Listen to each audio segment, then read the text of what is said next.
Dick was born on July the 20th in 1923 in Marshall, Minnesota. His parents lived right across the street from the Catholic Church, and in those days he was born, of course, in the house, and he was a large baby, and his mother made quite a bit of noise, and the priest across the street came over and he said, you know, I'm going to have much more sympathy for mothers in childbirth because he sure made you make a lot of noise. Well, maybe he's made a lot of noise throughout the years. Started piano lessons. Then when it was in school, then he was able to take clarinet lessons. He was in the Christian Endeavor group and was made chairman of that. In the school band, he was often the student director.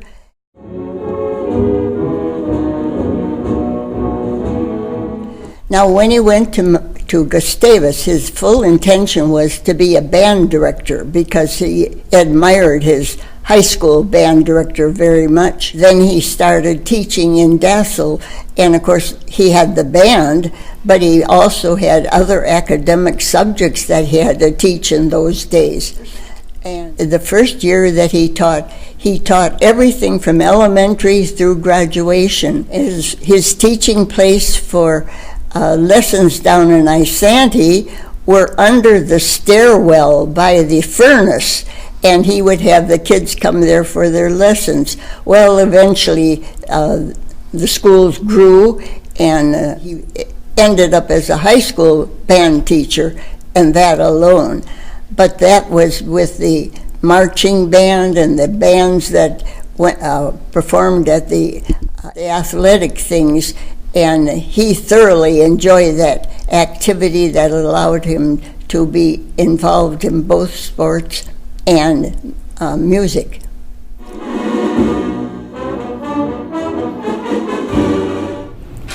Just a word about Dad being on the school board. His father had actually been on the Marshall School Board for close to 50 years, so it really wasn't inappropriate. But the year after he retired from being a teacher, that same fall, some teachers came to him and said, would you allow your name to be on the ballot as a write-in? You don't have to campaign, but would you at least let us have your name be a write-in?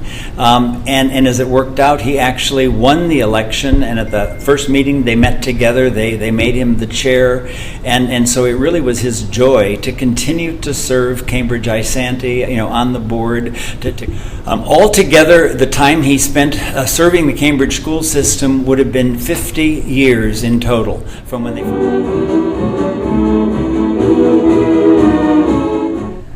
I think some of the best memories I had would be the fun times that Dick had with the band. Marching band practice might have been a grueling thing for some, but when it came to birthday time, Dick would have either watermelon for the kids or an ice cream social or just a fun time with the kids. One time they came to our lake place and we had fun with them there. Well, he received a lot of satisfaction when the band would receive special honors at the contests and when individual kids would excel. Well, the Performing Arts Center was a goal that Dick had for many years, and he worked hard to get the community to see that it would be to their advantage to have a lovely building where the arts could be performed. And so even though this meant that the bond issue had to be stretched a little bit more, he pushed for it, and he was very, very happy when it came into fruition. He worked hard to get the seats upgraded, to get the loudspeaking system, the acoustics on the stage to work for the students. He would be very, very happy to see what has been going on. He did not want it named after himself, but that's what the board did after he was gone.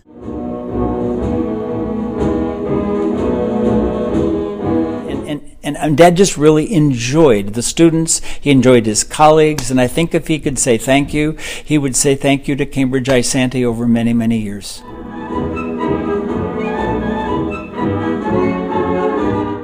Dick was an exceptional director, school board member, and colleague, and as a band inspector, he impacted over 10,000 students in the Cambridge Isante School District.